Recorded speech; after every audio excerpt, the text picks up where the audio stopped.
नमस्कार, AGCNN news पर आपका स्वागत है। मैं हूं मनीषा राम। प्रस्तुत है आज का मुख्य समाचार। वैश्विक इंटरनेट आउटेज, क्लाउडफ्लेयर खराबी से एक्स, फेसबुक, स्पॉटिफाई सहित कई प्लेटफॉर्म प्रभावित। आज शाम इंटरनेट की दुनिया में एक बड़ी रुकावट आ गई। दुनिया भर के हजारों यूजर्स के लिए एक्स, जिसे पहले ट्विटर के नाम से जाना जाता था, फेसबुक और स्पॉटिफाई जैसे बड़े प्लेटफॉर्म एकाएक अनुपलब्ध हो गए। यूजर्स को इन ऐप्स और वेबसाइट्स को एक्सेस करने में गंभीर समस्याओं का सामना करना पड़ा, जिससे सोशल मीडिया और म्यूजिक स्ट्रीमिंग की दुनिया में हड़बड़ी फैल गई। इस व्यापक आउटेज की जड़ एक ही कंपनी निकली, क्लाउडफ्लेयर। यह कंपनी एक तरह का इंटरनेट का बुनियादी ढांचा है, जो हजारों वेबसाइटों को साइबर हमलों से बचाती है और उनकी स्पीड बढ़ाती है। जब इसका सर्वर डाउन हुआ, तो इस पर निर्भर रहने वाली सारी सेवाएं ठप हो गईं। एक्स के यूजर्स ने बताया कि वे न तो ऐप को ठीक से खोल पा रहे थे और न ही उस पर किसी कंटेंट को देख पा रहे थे।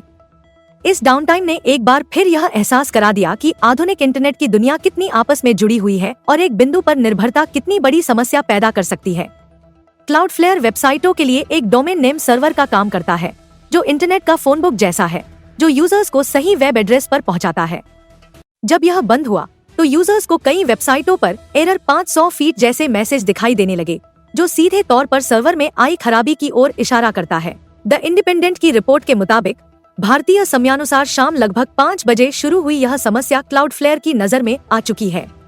कंपनी ने अपनी आधिकारिक वेबसाइट पर एक अपडेट जारी कर कहा कि उन्हें इस तकनीकी खराबी के बारे में पता चला है और वे इसकी जाँच कर रहे हैं, जिसके कारण उनके कई ग्राहक प्रभावित हो सकते हैं।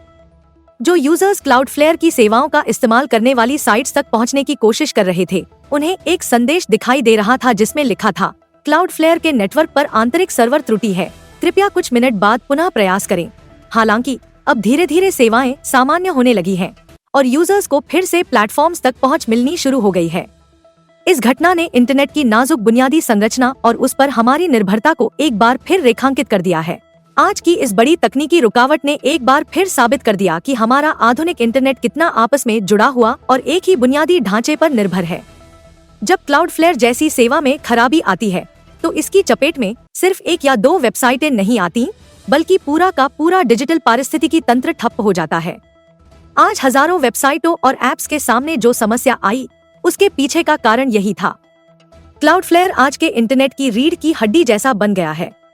यह कंपनी वेबसाइटों को सामग्री पहुंचाने, उन्हें साइबर हमलों से बचाने और भारी ट्रैफिक के दबाव में भी ऑनलाइन बनाए रखने का काम करती है। इसकी कार्यप्रणाली समझने जैसी है।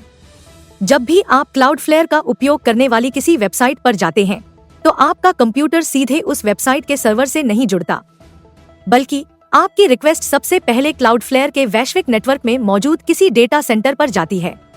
क्लाउडफ्लेयर दुनिया भर में फैले अपने इन्हीं डेटा सेंटरों में वेबसाइटों की सामग्री की कॉपी जमा करके रखता है। जब आप कोई पेज लोड करते हैं, तो यह सिस्टम आपके भौगोलिक स्थान के सबसे नजदीक वाले सर्वर से आपको वह सामग्री दे देता है। इस पूरी प्रक्रिया का मकसद है वेबसाइटों की गति को बेहद तेज करना और उन्हें सुरक्षित रखना। लेकिन जब इस प्रणाली के दिल यानी उसके मुख्य सर्वर में कोई खराबी आ जाती है, तो यह पूरी श्रृंखला टूट जाती है।